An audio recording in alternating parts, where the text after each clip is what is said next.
Bismillahirrahmanirrahim. Assalamualaikum warahmatullahi wabarakatuh. Alhamdulillah As-Sittir Satiril uyub Ghafiril dhunub Mufarrijil kurub. Wassalatullahi wassalamu ala habibina wa syafi'ina wa maulana sayyidina Muhammad wa ala alil muttaharin wa ashabihi tayyibin wa tabi'ina lahum bi ihsanin ila yaumiddin. Allahumma ya Rabbana akrimna bil ilmin nafi' wa inna na'udzubika min ilmin la yanfa' wa amalin la yarfa' wa qalbin la yakhsha' wa 'ainin la tatma' wa nafsin la tashba' innaka anta 'ala kulli syai'in qadir. Allahumma ya Rabbana ihsyurna yawmal qiyamati ma'a zumrati habibika sayyidina Muhammad وتحت لوائه. اللهم يا ربنا ارزقنا التوبة قبل الموت والشهادة عند الموت والجنة بعد الموت. أما بعد، إن الله ستير. Allah itu maha menutup dan sangat senang menutup kesalahan dan dosa hamba-hambanya. Inna Allah afuwun tuhibbul afwa. Allah itu maha pemaaf. Pemaaf itu menutup. Yaghfiru dzunub, menutup dosa sehingga tidak dilihat lagi, tidak dibahas lagi. Allah maha penutup. Dan Nabi sallallahu alaihi wasallam pun demikian. Nabi Muhammad adalah senang untuk menutup aib. Dan kita pun diperintahkan untuk bisa menutup aib. InsyaAllah pada malam hari ini kita akan membicarakan, sebelum kita lanjutkan pembahasan kita tentang hubungan kita dengan orang per orang yang ada di kiri kanan kita akan coba hadirkan sebab kerusakan, sebab-sebab yang menjadi hal-hal yang menjadi sebab rusaknya hubungan antara saudara dengan saudara, sahabat dengan sahabat.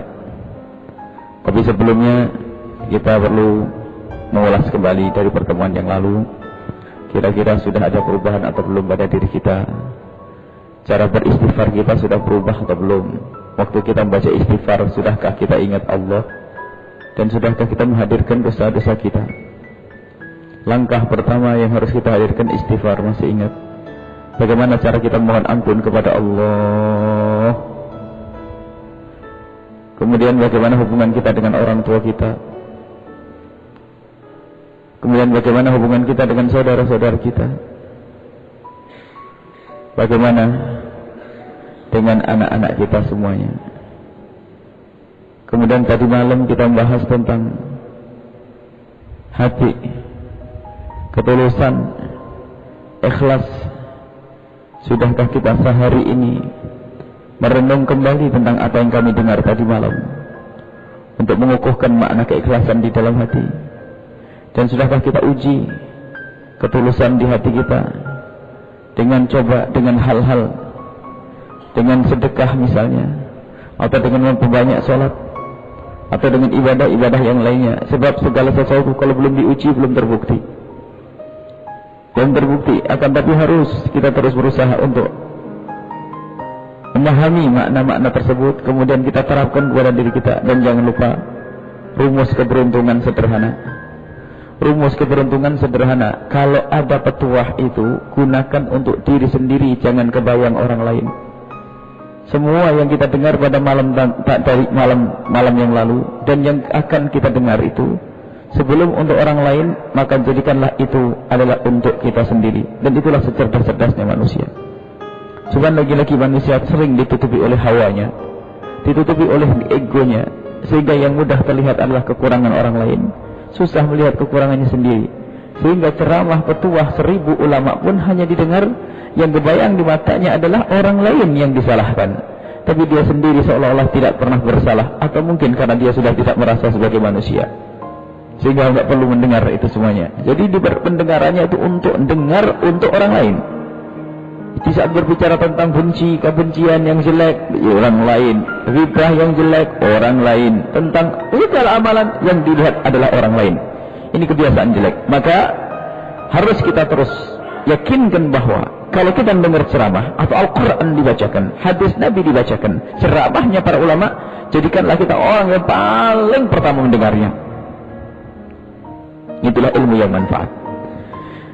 Baik, kita lanjutkan sekarang hal-hal yang menjadikan rusak hubungan. Dan rusaknya ini pun karena rusaknya hati. Ada satu dosa yang amat gede, akan tapi dosa ini adalah menjadi kebiasaan. Seolah-olah tidak ada akibatnya, akan tapi akibatnya sangat besar sekali. Terjadinya permusuhan, percekcokan, pertikaian, suami istri, kakak adik dan sebagainya, adalah karena satu dosa yang dianggap oleh manusia itu ringan, sehingga melakukan dosanya pun kadang tidak sadar, yaitu dosa menggunjing al-ghibah. Wala yaqtab ba'dukum ba'dan. Jangan saling menggunjing di antara kalian. Ayuhibbu ahadukum ayyakula lahma akhihi mayyitan fakarihtumuh. Al-Quran melarang jangan Anda menggunjing. Sebab menggunjing itu seperti makan daging saudaranya yang busuk, makan daging busuk. Menggunjing kelihatannya sederhana, akan tapi dosanya menggunjing itu lebih gede daripada dosa yang digunjing. Tergantung yang digunjing apa. Kalau yang digunjing orang zina, dosanya menggunjing lebih gede dari zina itu sendiri. Begitu, ikut. Hati-hati. Dan ini tidak sadar orang menggunjing itu, sehingga dosanya lebih gede dari zina. Kenapa? Kalau orang berzina itu masih terbatas tempatnya di tempat-tempat sepi sana. Tapi kalau namanya menggunjing, di mimbar begini pun bisa orang menggunjing.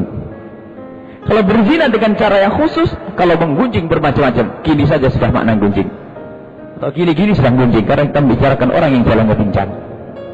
Luar biasa. Jadi dosanya menggunjing, dosa yang amat gede. Dan gunjingan tidak pernah terjadi kecuali karena kebusukan hati terlebih dahulu. Dan rusaknya hati adalah rusaknya semuanya. Menggunjing, na'udzubillah. Menggunjing disabdakan, ada orang bertanya kepada Nabi tentang menggunjing. Nabi menyebutkan, zikruka akhaka bima yakrahu. Engkau membicarakan tentang sesuatu, tentang saudaramu yang jika ia mendengar, niscaya ia akan tidak suka. Dijawab oleh para sahabat Nabi, tapi dia punya kesalahan itu. Dijawab, justru karena benar itulah namanya menggunjing. Saya ngomong benar kok. Lah, karena benar itu namanya menggunjing. Kalau tidak benar namanya pendusta. Kamu fitnah. Buhtan itu lebih kecil, lebih dari buhtan. Bahat waqad bakat, bahat kalau memang orang itu tidak melakukan itu kok kamu sebut, berarti kamu telah menfitnahnya. Berdusta dan menfitnah.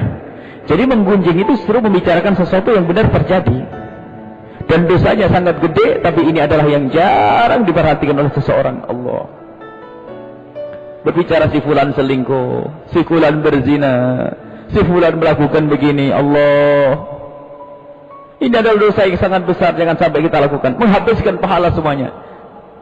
Pahala yang kita lakukan akan habis kita berikan kepada orang yang kita kunjing. Itulah orang bangkrut yang kita sebutkan pada pertemuan yang lalu. Dan ini mudah terjadi. Seorang ibu-ibu lagi masak di dapur, lagi ngobeng. Kalau bahasa Jawa Timur namanya rewang. Lagi rewang, lagi ngobeng sambil ngobrol pagi, ngomongin anak tetangga. Cari kutu, ngomongin tetangga. Ngapain dikit-dikit ngomongin tetangga. Biasanya bagi orang-orang yang seperti semacam ini justru ahli ibadah. Karena dikuasai oleh kesombongannya seolah-olah lebih bagus. Paling enak gunjing orang. Gunjing, ngomongin orang lain, ngomongin kejelekan orang lain, atau dosanya lebih kecil, lebih busuk daripada perzinahan. Kalau kita berkata, si fulan itu zina, itu sudah dosa lebih gede daripada zina itu sendiri. Makanya hati-hati jangan sampai kita hal-hal yang semacam ini terjadi di rumah kita, gunjing. Dan kalau kita duduk dengan orang menggunjing, rusak hati kita. Mau tidak mau, kalau kita tidak digunjing, maka kita pun akan menggunjing. Mau tidak mau. Sehingga tidak ada alasan duduk dengan orang menggunjing, kecuali dua pilihan. Kalau ada orang menggunjing bersama kita, pilihannya dua, nggak ada yang ketiga. Pilihan yang pertama kita tinggalkan atau kita tegur. Kalau kita duduk, kita akan masuk. Mau tidak mau. Contoh, berempat kita. 3 orang menggunjing. Anda orang baik, gak menggunjing. Anda ingkar menggunjing. Jangan menggunjing, jangan menggunjing. Tapi Anda tidak pergi. Anda akan mendengar di situ. Dengar perbincangannya tentang si fulan yang punya hubungan pribadi dengan seorang perempuan yang ada di warung itu misalnya. Anda tidak mau menggunjing. Anda mengingkari menggunjing. Cuman Anda tidak pindah dari tempat itu. Anda tetap saja sendirian dengar obrolan mereka bertiga tentang seorang laki-laki yang sering mampir rumahnya ibu yang jualan di sana. Wah, itu begini, ceritanya macam-macam. Anda bukan orang yang menggunjing memang. Tapi Anda tidak pergi dari tempat itu. Anda merekam. Anda mendengar. Waktu Anda pulang dari kantor, kebetulan Anda lewat ke warung itu, mau tidak mau Anda akan melirik ke warung itu. Melirik tak? Setelah Anda melirik, kelihatan orang yang diomongin benar ada di situ. Ayo, apa yang ada di hatimu? Benar omongan tiga orang itu. Hari kemarin Anda belum mau menggunjing karena menggunjing jelek menurut antum, menurut Anda. Anda mengerti menggunjing adalah jelek. Akhirnya besok ke kantor lagi dengar obrolan orang-orang itu. Memang tidak mau menggunjing. Tiba-tiba mengatakan, oh iya saya juga melihat. Mulai sudah masuk. Allah. Begitu cepatnya menggunjing itu akan merambah, merusak hati kita. Maka jaga lidah ini. Jangan membicarakan kejelekan siapapun. Allah maha menutup aib, menutup aurat. Maka hati-hati, jangan biasa di antara kita ngunjing ngomongin. Kadang manggil orang dengan gelar kejelekannya, si pendek, si hitam. Apalagi dosa-dosa yang tersembunyi seperti orang pernah berzina. Jika ada orang mengaku kepada Anda bercerita tentang perzinaannya, maka Anda pun haram untuk menceritakan kepada orang lain. Apalagi dengan suudon. Kadang-kadang suudon kayak beneran, prasangka buruk. Melihat begini saja langsung dibilang selingkuh, disebar kemana-mana, fitnah dan gunjing. Dosanya amat gede. Fitnah dan menggunjing, gunjing. Alhamdulillah. Allah. Seperti makan daging busuk dan dosanya amat gede, menghabiskan pahala. Hajimu habis, habis dan benar habis akan diberikan kepada orang yang digunjing. Khususnya menggunjing perzinaan zaman sekarang. Ada tontonan gunjing. Allah ceritakan aibnya orang saat A, B, C, D. Aibnya, celahnya semuanya. Sejelek-jelek majlis adalah majlis yang digunakan untuk menggunjing. Biarpun semula majlis taklim tapi digunakan untuk menggunjing seseorang, maka Anda wajib meninggalkan tempat tersebut atau Anda mengingatkannya. Allah. Cuman bermasalahnya kita jarang menyadari makna ini. Sehingga yang namanya makan dagingnya orang alias menggunjing itu sudah biasa berjalan begitu saja. Ini satu sisi. Nah kemudian untuk menghindari menggunjing ini, ingat akhlaknya Nabi SAW. Menutup aib. Ini kewajiban kita semuanya. Jika ada saudara kita terjerumus di dalam kenistaan, mari kita bantu dia untuk meninggalkan kenistaan tersebut. Kita entaskan mereka dari kubang kehinaan tersebut. Caranya untuk menolongnya yang pertama adalah kita ajari menutup kejelekan tersebut. Sebab manusia itu melihat yang baik saja repot, apalagi melihat yang jelek. Melihat kebaikan seseorang kadang-kadang dibarengi dengan dengki pun tidak suka, apalagi melihat kejelekan seseorang. Maka yuk kita semua sekarang jadi pejuang-pejuang penutup aibnya orang. Menutup aibnya orang, menutup celahnya orang, menutup kesalahan orang. Jangan membicarakannya untuk menghindar dari menggunjing dan untuk mengentaskan orang tersebut dari kehinaan. Contoh saat ini yang menjadi marak, naudzubillah, terjadinya perzinahan.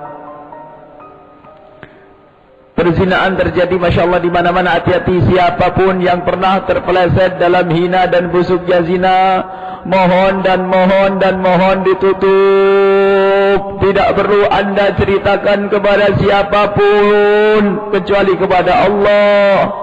Selain Allah tidak ada yang bisa mengampuni dosa zina Anda. Tutup aib Anda. Rasul sudah menyebutkan kullu ummati mu'afan illal mujahirun. Semua umatku akan aman-aman illal mujahirun, kecuali mereka yang terang-terangan. Dalam riwayat illal mujahirun bizina, kecuali mereka yang terang-terangan dalam zina.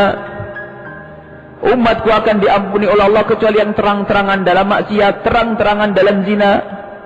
Bagaimana orang terang-terangan dalam zina? Adakah orang berzina di perempatan jalan? Jawabnya enggak ada. Enggak ada orang berzina di alun-alun, enggak ada.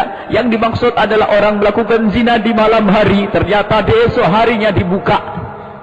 Zinanya di malam hari nggak ada orang yang tahu, tapi esok harinya ia bercerita. Itu yang tidak diampuni oleh Allah.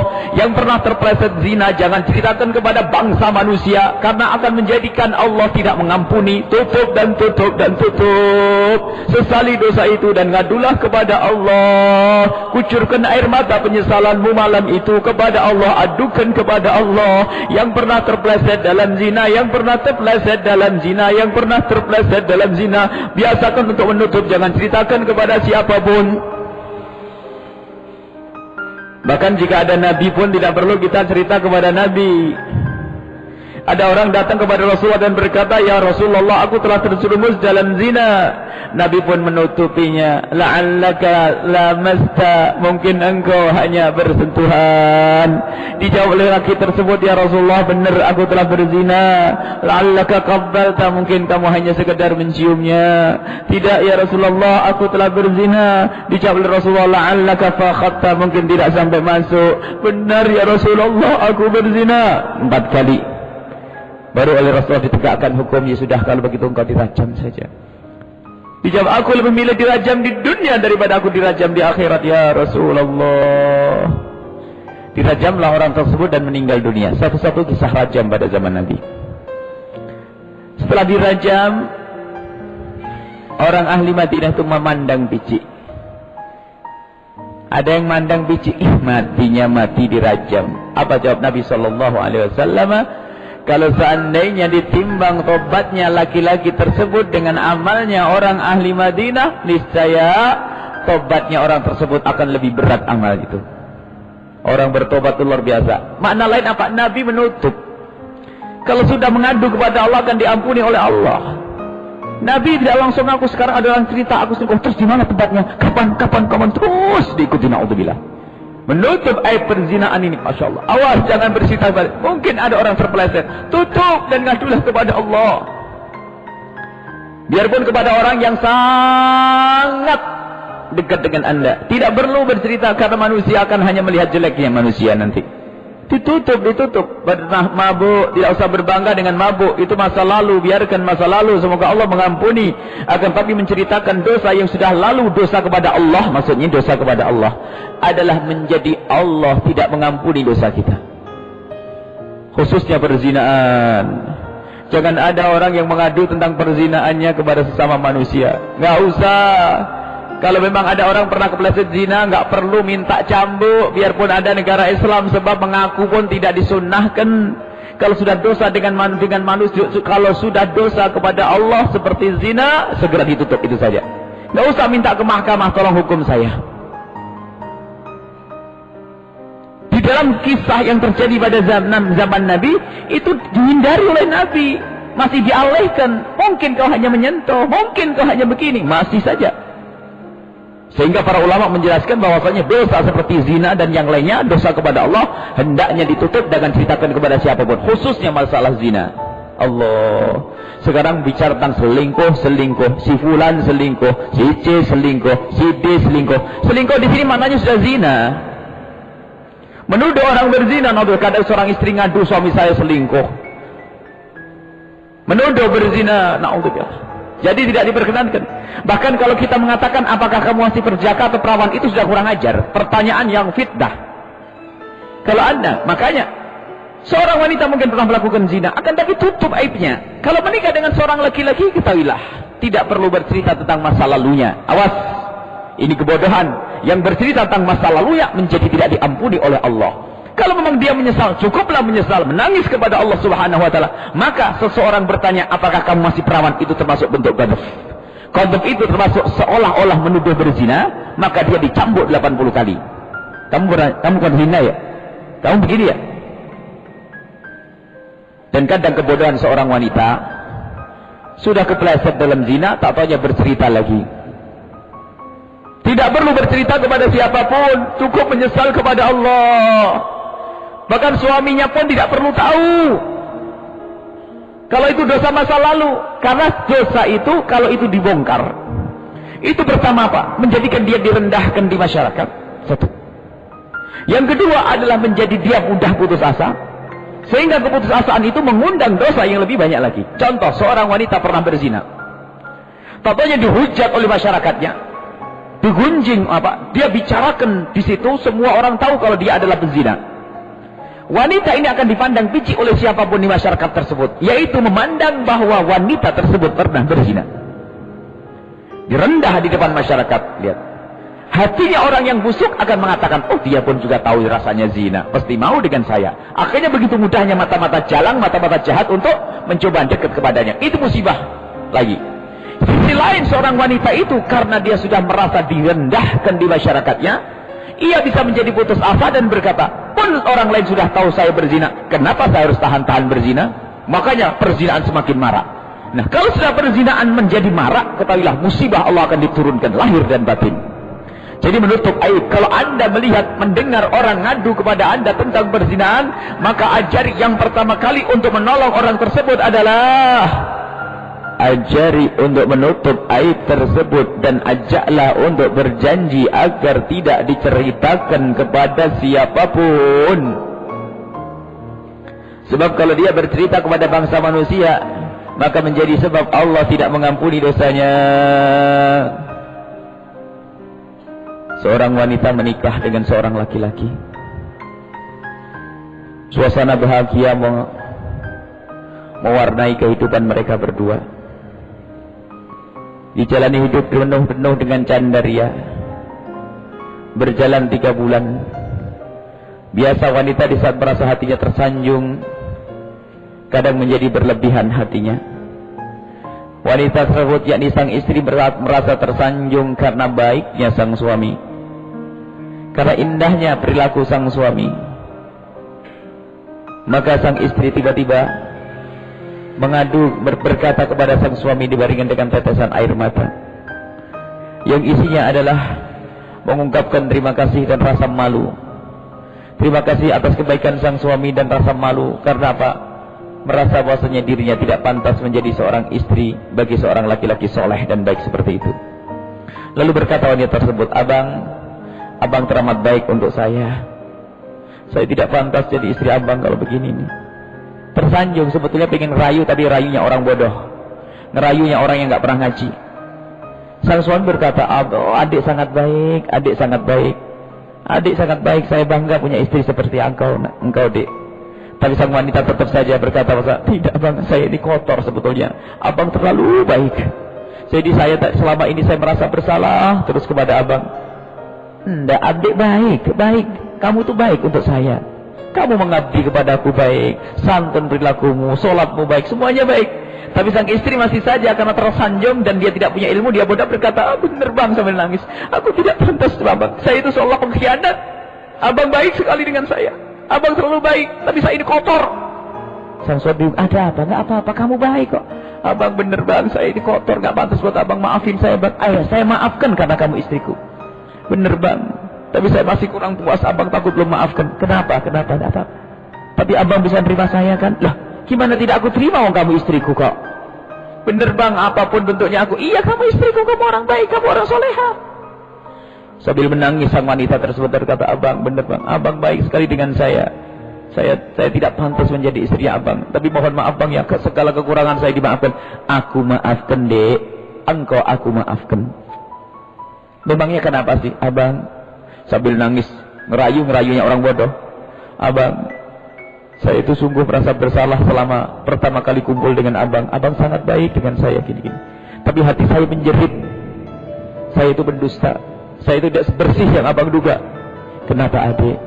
Tapi abang bisa nerima saya kan? Ya dia terima kamu istriku. Diulang-ulang kalimat itu. Aku terima karena kau istriku. Abang, dulu waktu aku masih sekolah di SMA, aku pernah punya cerita dengan seorang teman.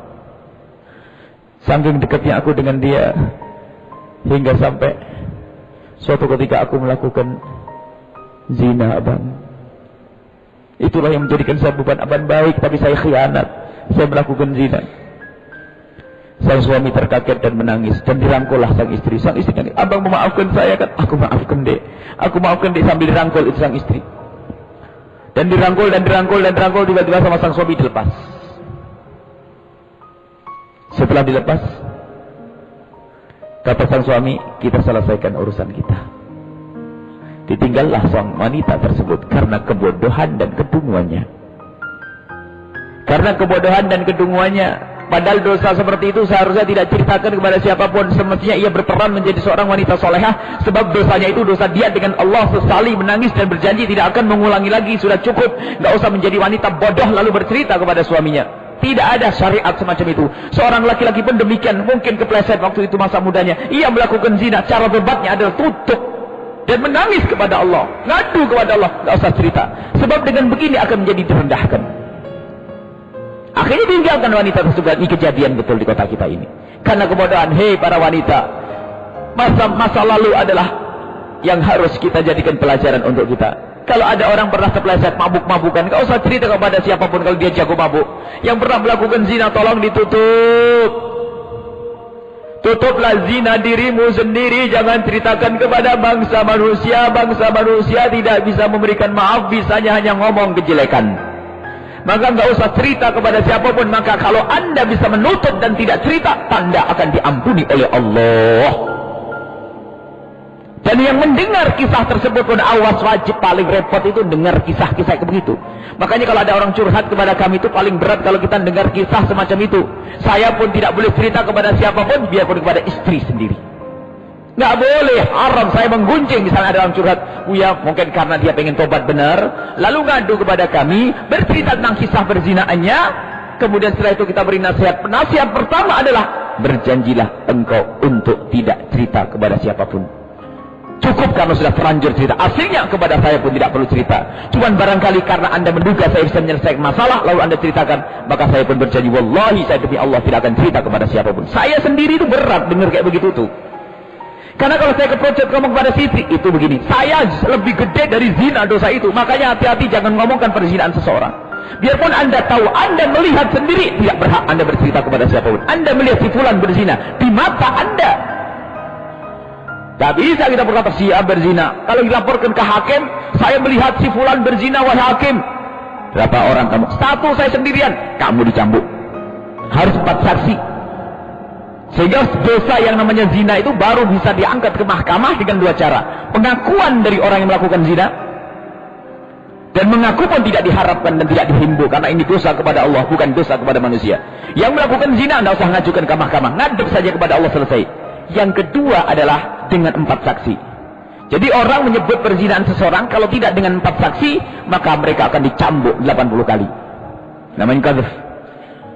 Jadi nggak usah diceritakan kepada siapapun. Maka tolong bantu orang-orang yang berzina. Termasuk dalam kasus hamil di luar nikah.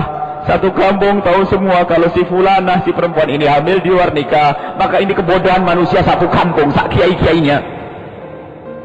Haram menceritakan itu. Kalau ada orang hamil di luar nikah, ambil dia, selamatkan. Yang pertama, bagaimana menutup ini, jangan sampai ada orang lain tahu. Sebab kalau wanita ini tahu, kalau ini diketahui oleh masyarakatnya, masyarakat memandang kicik semuanya. Rusak sang perempuan ini. Susah untuk tobat karena sudah dipandang biji oleh manusia sekitarnya. Kemudian kalau lahir anak, anaknya pun tahu ibunya begitu, dia bakat jadi pezina. Karena apa? Ibuku pun pezina, kenapa saya tahan-tahan? Pun saya sudah rendah, naudzubillah. Makanya awas, ini penyakit di masyarakat ini. Sehingga kenapa perzinaan marak? Dulu kalau orang melakukan zina di kampung, satu saja ketahuan, malunya luar biasa. Sekarang 20 orang melakukan zina, tidak ada yang kaget. Tanda ini tanda kerusakan di kampung kita, masyarakat kita. Awas, jaga lidah ini, jangan menceritakan tentang zinanya seseorang. Na'udzubillah, lebih gede dosanya daripada zina itu sendiri.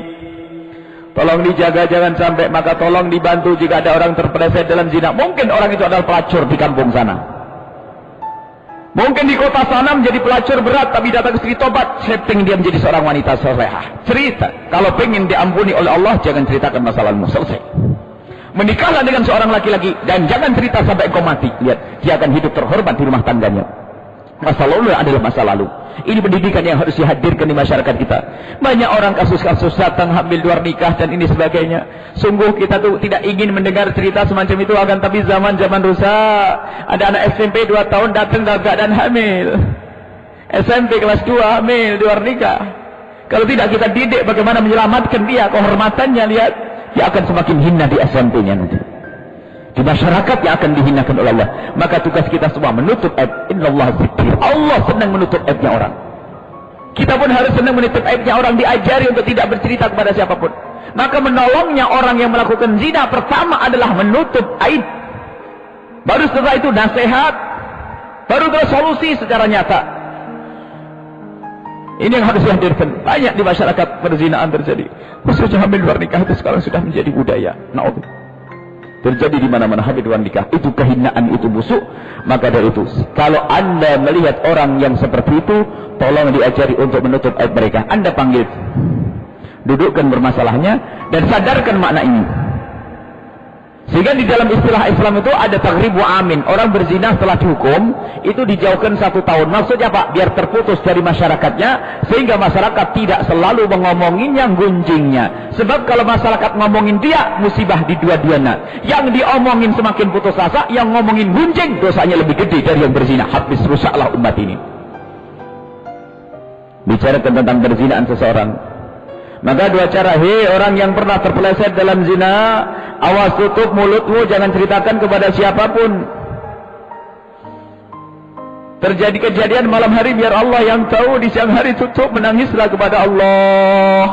Dan wahai Anda yang tahu tentang saudarimu, tentang sahabatmu yang pernah berzina, Allah berjanjilah engkau agar tidak bercerita kepada siapapun, termasuk orang yang paling dekat denganmu. Karena kalau engkau bercerita artinya engkau menggunjing, dan itu dosanya lebih gede daripada pelaku zina itu sendiri. Maka kami selalu menghiru di dalam forum tanya jawab. Jika ada orang bertanya tentang masalah perzinaan dan pelakunya adalah dia sendiri, jangan berkata saya punya pengalaman begini. Nanti semua orang akan mandangnya picik.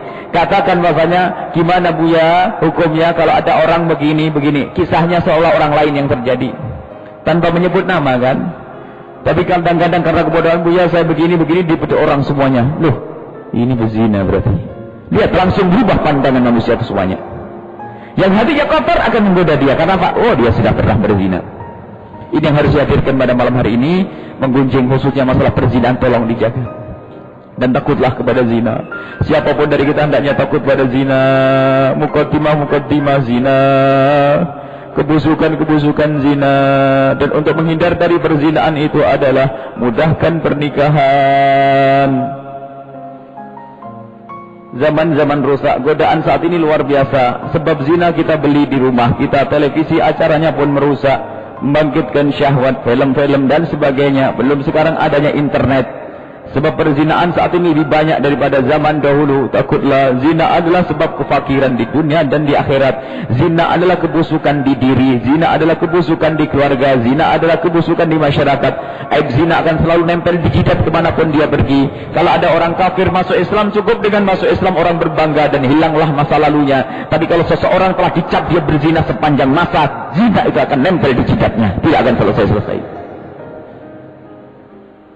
Perzinaan, naudzubillah. Maka ditutup masalah ini.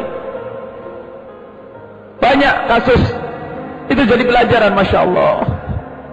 Harus ini pendidikan dari Nabi SAW. Kita semuanya punya pekerjaan yang sama. Harus menutup, jangan sampai membongkar aibnya orang, zinanya seseorang. Banyak terjadi ya Allah. Maka kalau kita tidak punya ilmu seperti ini, jangan-jangan amal kita nanti habis karena kita gunjing orang, ceritakan kejelekan orang. Ternyata dosanya lebih gede daripada yang dikunjung. Baik, inilah yang bisa kami hadirkan pada kesempatan ini. Tolong jaga lidah kita. Jangan membicarakan kejelekan siapapun. Khususnya dosa-dosa ini. Perzinaan, mabuk, dosa-dosa kepada Allah. Tidak perlu ceritakan kepada bangsa manusia. Cukup tobatlah kepada Allah Subhanahu wa ta'ala. Allah Maha Mengampun. Allah Maha menutup aib kita. Allah Maha Pengampun dosa-dosa kita. Dan semoga Allah menjaga aib kita semuanya. Inilah yang bisa kita hadirkan pada kesempatan ini, dalam rangka menyelamatkan hubungan kita dengan sesama manusia. Jangan sampai kita menceritakan kejelekan siapapun. Jangan sampai kita menceritakan kejelekan siapapun. Karena itu namanya menggunjing. Dan menggunjing dosanya lebih gede dari dosa orang yang digunjing. Dan dosa menggunjing itu menghabiskan pahalanya. Imam Hasan Basri pernah mengirim hadiah kepada seseorang. Setelah ditanya, kenapa engkau kirim hadiah orang itu, wahai Imam Hasan Basri? Dijawab oleh Imam Hasan Basri, karena aku dengar dia telah menggunjingku, artinya dia telah memberikan pahalanya untukku, maka aku perlu membalasnya dengan hadiah. Allah, digunjing malah ngasih hadiah.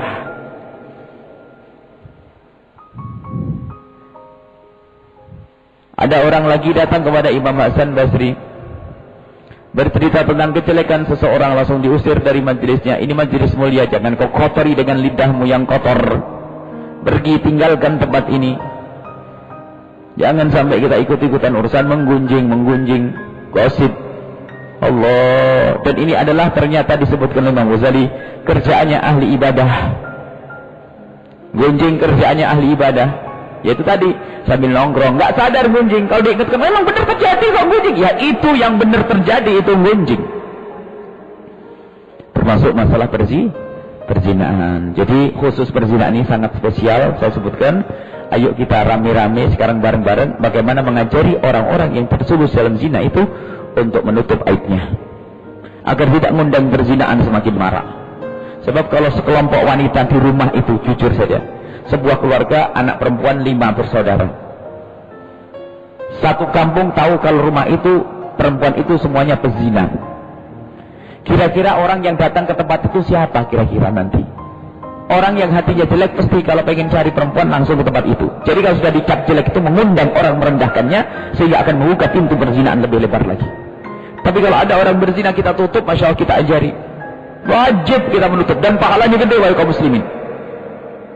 Kadang kita harus melayani untuk mengajari menutup, dia tuh 1 jam, ceramah di luar 1 jam. Kadang-kadang kita urusan dengan orang yang semacam ini, harus waktu lebih banyak. Dan kami yakin pahalanya lebih gede ini di hadapan Allah. Menutup aibnya orang, mengajari orang berzina untuk tobat.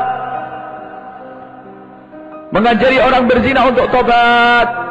Ditutup aibnya. Kadang-kadang kita harus menjelaskan 1 jam, 2 jam.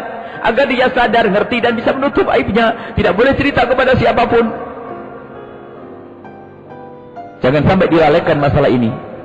Jangan sampai dilalaikan masalah ini demi kebersihan masyarakat kita.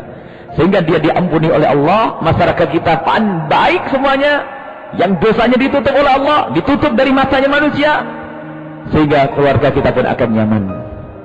Keluarga kita akan nyaman karena hidup dengan orang-orang yang tertutup dosanya dan tidak digunjing oleh siapapun dan tidak ada mengunjing. Dan mengunjing itu terus akan berkembang. Gunjingan perzinaan dari 2 orang, 4 orang, 6 orang, 1 koma ngunjing semua. Dia lewat saja langsung. Itu menggunjing, Masya Allah. Ayo ini saja mari. Yang sudah pernah terpleset dalam zina, tutup. 1. Ngadulah kepada Allah. Jangan cerita kepada bangsa manusia. Termasuk yang ingin menikah tidak usah berkata, aku dulu pernah berzina, kamu nerima saya atau tidak. Nggak usah. Biarpun anda seorang wanita, bukan masalah keperawanan. Kalau ada orang tidak perawan karena melakukan zina, ingin tobat kepada Allah, ingin dikembalikan keperawanannya, bukan dengan diceritakan dengan lidahnya, tapi dengan tobat. Kedunguan seorang santri atau seseorang berkata kepada istrinya, kamu masih perawan atau tidak? Ini kurang ajar ini. Ini adalah menyinggung perasaan, dan ini menuduh, dan hendaknya dicambuk 80 kali. Dan siapapun yang pernah berzina, kalau ditanya oleh seseorang, kamu pernah berzina pun, tidak boleh mengaku. Berdusta dalam hal ini adalah boleh. Kenapa? Itu bukan urusanmu, sebab ini urusanku kepada Allah. Kenapa engkau bertanya tentang perzinaanku? Memangnya apa hakmu dengan saya? Tidak boleh bercerita, tolong ini dipakai ilmu ini. Kalau dia memaksa, apa haknya dia memaksa? Itu kurang ajar orang bertanya zina itu. Pertanyaan paling kurang ajar adalah bertanya, kamu pernah berzina ya? Allahu Akbar. Kadang dilakukan oleh seorang tokoh. Tidak boleh. Ini harus dihadirkan ilmu ini. Ini jarang disampaikan. Ini harus dihadirkan agar masyarakat aman. Menanyakan, kamu berzina ya? Itu sudah tuduhan, namanya ghadab. Maka seharus dicambuk yang bertanya 80 kali. Karena apa? Kalaupun dia berzina, apa urusanmu dengan dia? Kamu bisa maafkannya? Tidak.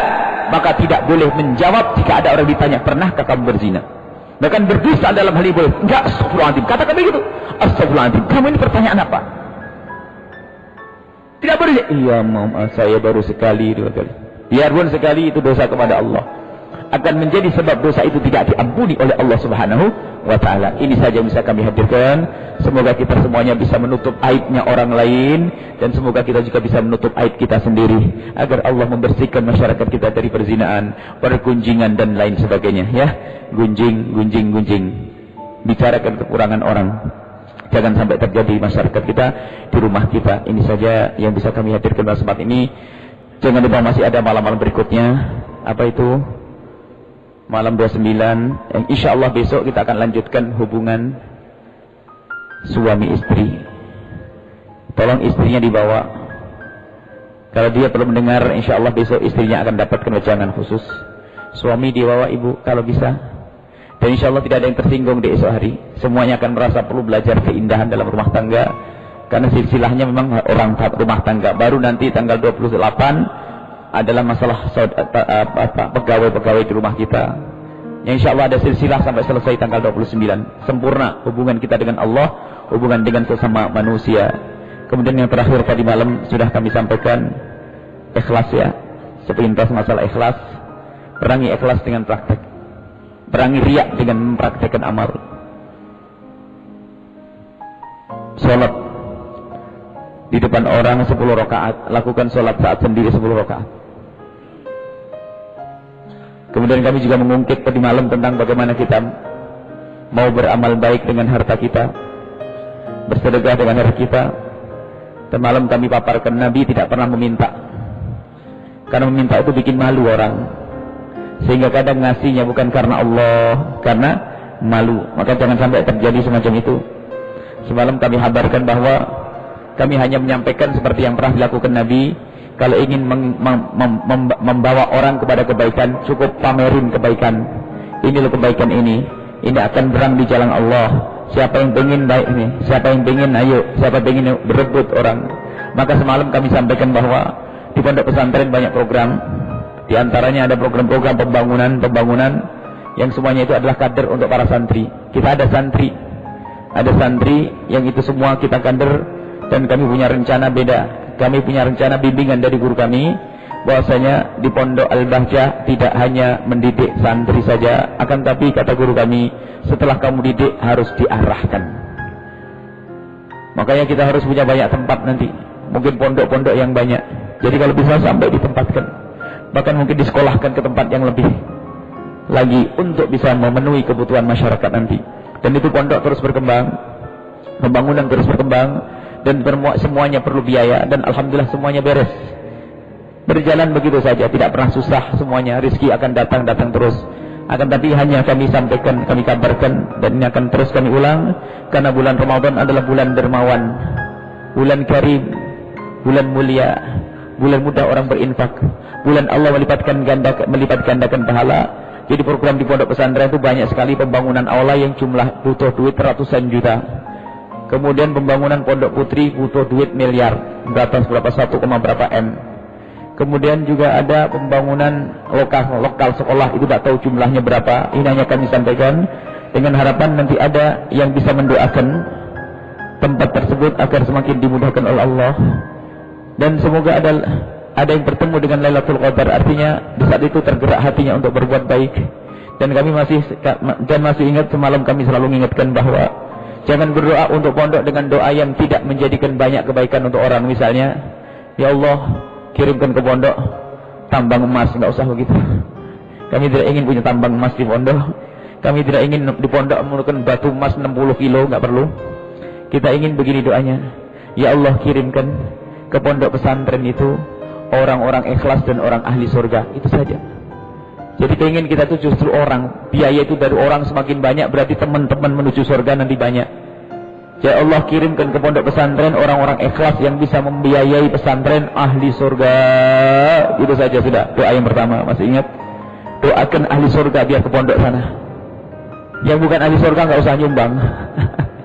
Kita pengennya, ya Allah, yang menyumbang di pondok pesantren pilihlah hanya ahli surga, pejuang-pejuangmu yang tulus karena Allah. Kemudian yang kedua doanya, ya Allah, jadikanlah saya orang itu, ya Allah. Yang fakir akan dikayakan oleh Allah setelah itu. Yang kaya akan dimudahkan hatinya untuk terbuka. Dan semalam sudah kami umumkan ada di antaranya program pembebasan tanah uang receh. Kalau di hadapan Allah pakai uang receh. Uang recehnya berapa? 3 sepetak tanah kecil kurang untuk menjebol sampai sungai, hanya butuh duit 135 juta. Kemudian kita pengen program saung, alhamdulillah 135 juta. Baru tadi malam saya ngomong, rupanya sudah beres sekarang. Rupanya ada orang yang berebut, nggak mau kalah dengan yang lainnya. Sudah beres itu. Makanya harus saya sampaikan. 130 juta sudah ada berbisik. Ya 130 juta buat saya saja. Oh ya sudah ambillah. Jadi gak gampang. Dulu sebelumnya 1,5 M itu ternyata hanya dalam waktu singkat. Orang berebut semuanya. Fastabiqul khairat. Ayo kita berebut semuanya. 130 juta orang receh. 130 juta kecil, uang kecil di hadapan Allah. Akan diganti oleh Allah lebih banyak lagi. Baru tadi, termalam kita ngomong, sekarang sudah beres. Sekarang kita butuh pembuatan bilik. Karena kita punya guru banyak ngekos di luar. Kita nyewa kontrak rumah-rumah di luar. Kita ingin membuat perumahan guru. Karena guru tuh, murid itu baru benar kalau gurunya banyak. Dan kita akan perbanyak guru-guru tahfidzul Quran guru ini. Tapi semuanya kan perlu tempat tinggal. Nah, gurunya sabar-sabar, Masya Allah. Sekarang akan kita buatkan perumahan. Paling tidak kalau bisa belum rumah permanen, kita akan buatkan bilik-bilik yang manis, yang pantas keluarga di lokasi pondok.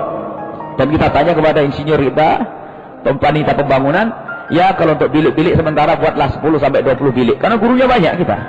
Dan juga untuk santri, 10 bilik-bilik yang cakep, yang manis, satu bilik minimal 15 juta. Itu sudah kita informasi ke orang. Dan kalau bilik itu hancur, pahala tetap berjalan. Untung-untung bisa permanen. Alhamdulillah, ini semuanya kami sampaikan karena harus sampaikan. Dan kami tidak menunjuk, hei orang bayarlah, bayar tidak. Semua yang tersentuh. Yang tidak semoga tersentuh pada suatu ketika. Intinya ini kami sampaikan agar orang tahu. Sebab orang itu banyak punya uang tapi bingung mau dikemanakan. Makanya ini kita pasang jaring itu loh, taruh di sana. Kita juga program radio. Spesial kita ada 3 stasiun radio, 9,9 yang di sini, 104,8 yang ada di Kuningan, 92,6 watt yang ada di Majalengka. Itu ada radio besar kita untuk dakwah. Jadi dakwah ceramah satu kali kita tuh didengar di seluruh Indonesia, khususnya di wilayah Cirebon, Kuningan, Tegal, Brebes, Majalengka, Indramayu, semuanya sampai Majenang, sampai mendatang nanti akan terdengar dakwah kita. Dan itu dari mana? Hamba Allah. Rata-rata yang beli satu orang. Radio itu biayanya mahal, radio itu ratusan juta. Itu nggak banyak orang, nggak pakai promo. Satu orang buya saya sendiri. Allah. Setiap radio satu orang saya sendiri. Jadi saya ya Allah, orang-orang baik-baik benar. Kita doakan orang semacam itu. Banyak orang. Jadi bukan saya nyumbang buya saya rombongan. Nggak, saya sendiri. Astagfirullah. Saya ingat pada zaman Nabi sallallahu alaihi wasallam. Nggak pengen ada orang ngambil. Sampai Rasulullah berkata bagi-bagi dengan yang lainnya. Ada orang rakus berbuat baik, nggak apa-apa. Sampai bagi-bagi yang lainnya. Sehingga Rasulullah bagi. Kamu yang ini, kamu yang ini, kamu yang ini. Karena semuanya pengen. Bahkan salah satu pembelian radio, satu orang menjanjikan mau membeli, masih memberikan sertifikat rumahnya. Buya saya punya rumah, ini akan saya. Ini belum terjual rumah, ada yang bayari sudah. Allah, subhanallah. Orang baik itu kalau sudah digiring oleh Allah nggak mikir panjang. Itu manusia terpilih. Makanya kami selalu mohon kepada semua yang pernah melakukan kebaikan waktu menyumbang dan memberikan, tolong doakan saya, karena waktu Anda bisa menyumbang Anda dipilih oleh Allah. Doakan saya biar selamat, itu saja. Karena kalau Anda telah berbuat baik itu dipilih oleh Allah, maka doakan saya ini biar saya selamat, jangan ngomong untuk masuk neraka, biar saya jadi ahli istiqomah berpondok. Jadi Anda yang mendoakan saya, tolong yang nyumbang. Kalaupun saya tidak mendoakan itu, Anda sudah diterima oleh Allah. Saya itu siapa kok mendoakan? Anda yang telah bisa berbuat baik, maka saat itu doakan saya.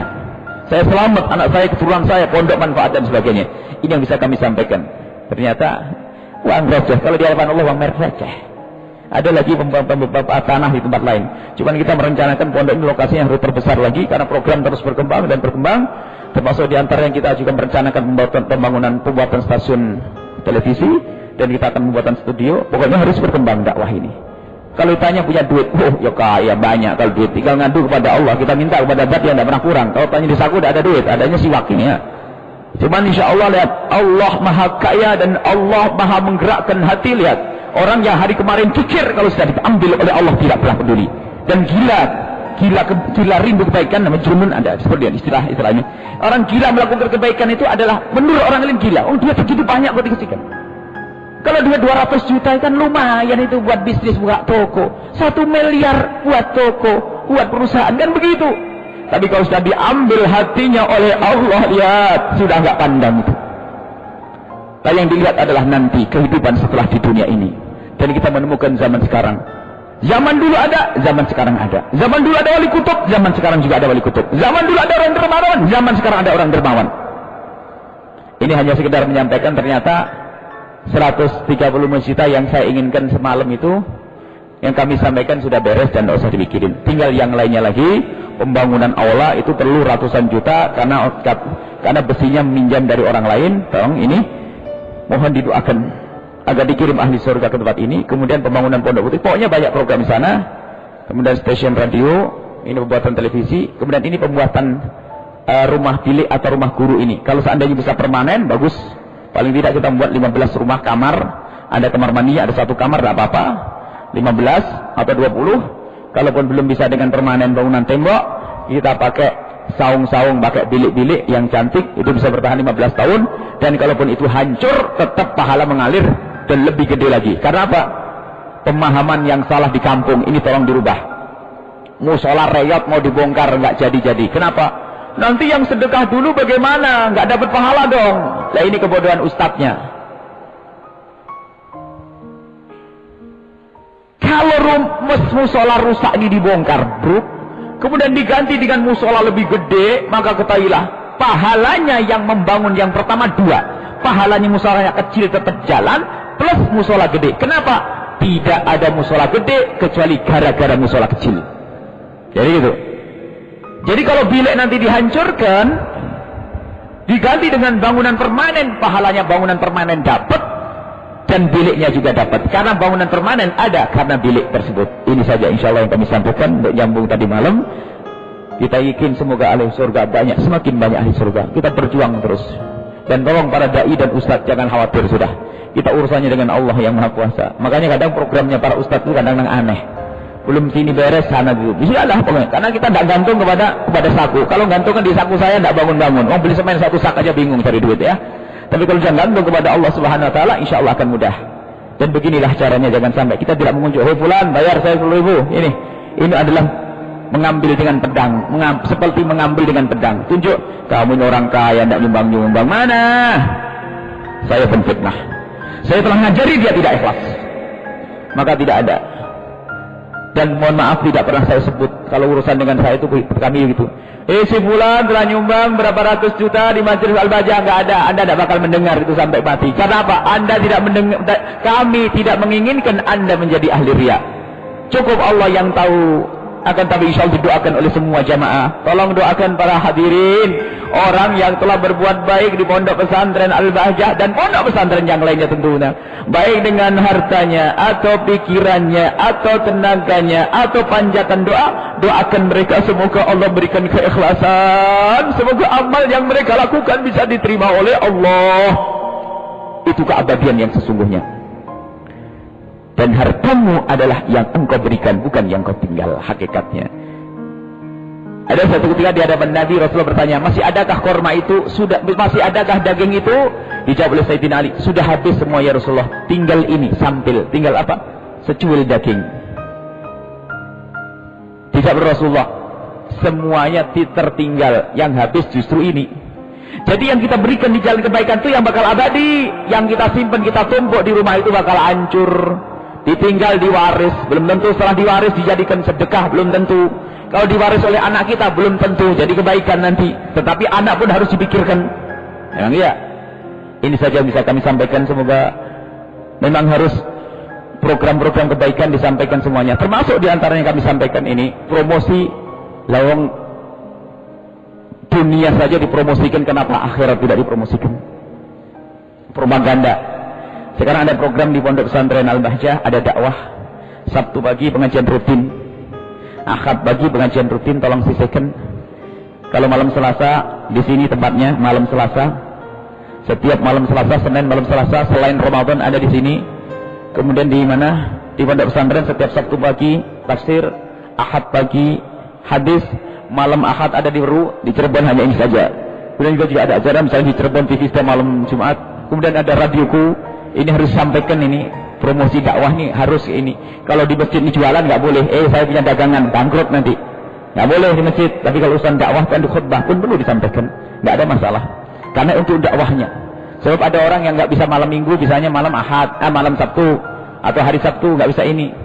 Kalaupun ternyata Anda berjauhan atau Anda mungkin saat ini hanya sekedar datang, Anda bisa mengambil streaming radioku melalui buyayahya.org dimanapun Anda berada. Yang punya pesawat telepon, BlackBerry dan sebagainya, bisa langsung lihat di situ, dengar di situ acara siaran radio, dan semua siaran langsung akan bisa didengar itu. Jadi kita perlu menyampaikan juga program-program semacam ini, dan dakwah terus jalan. Web kita ada www.buyaya.org. Lihat ini semua berjauhan dimanapun Anda berada, di luar negeri dan di dalam negeri bisa mengikuti pengajian kita. Ya ini harus disampaikan, sebab kadang orang tidak tahu. Daripada kita dengar lagu-lagu yang enggak, dengar hiburan yang tidak, yuk kita mencari hiburan yang positif. Ini di antara yang bisa kami sampaikan. Ingat, program pondok masih banyak. Yang punya uang dengan uangnya, yang punya ilmu dengan ilmunya. Termasuk kami siap, siapapun yang ingin berjuang. Dan alhamdulillah kita punya banyak kawan. Stasiun radio kita mungkin tergolong stasiun radio yang kayaknya paling kaya, kayaknya. Sebab apa? Narasumbernya dokter-dokter spesialis, alhamdulillah bergabung dengan kita. Mereka berjuang. Kalau saya gaji mereka, gajinya dari Allah saja. Kalau saya tidak bisa gaji. Jadi ada dokter-dokter spesial yang dengan sukarela datang ke tempat kita. Datang itu setiap hari apa itu ada. Jadi mereka berebut, subhanallah. Jadi dengan kemampuannya, memang namanya lembaga pengembangan dakwah Al-Bajah, kita ingin membawa siapapun dengan keahliannya untuk berjuang. Yang punya ilmu kedokteran dengan kedokteran, yang punya ilmu ekonomi, ayo perlu dikembangkan ekonomi masyarakat rakyat untuk pesantren. Ya punya apapun ayo dikembangkan di sini. Jadi lembaga pengembangan dakwah. Dakwah itu bukan tugasnya ustaz, tugasnya orang yang merasa umat Nabi Muhammad, yang punya uang dengan uangnya. Sama, biarpun dia terus bekerja di tokonya, tapi duitnya dikirim untuk pendidikan, maka dia seperti berdakwah di jalan Allah. Bisa lebih dulu masuk surga dari kiainya. Karena apa? Dia tulus. Ini program banyak. Jadi yang punya keahlian tolong disampaikan untuk bisa berdakwah dengan kami. Apapun, jago komputer, internet, ayo. Teknisi, ayo, keahlian sampaikan, ayo kita berjuang bareng-bareng. Kita bukan Superman. Kita perlu super tim, super kebersamaan jamaah. Berjuang dengan bareng-bareng itu lebih sempurna nanti. Ya Allah, insya Allah di bawah komando Nabi Muhammad SAW, syariat Nabi SAW. Ini saja yang bisa kami sampaikan. Mari kita langsung sholat, tasbih, kemudian kita berdoa, dan setelah itu kita lanjutkan untuk sholat-sholat. Baik, ini saja, mohon maaf dan mohon doa selalu. Wabillahi taufiq wal hidayah. Wassalamualaikum warahmatullahi wabarakatuh.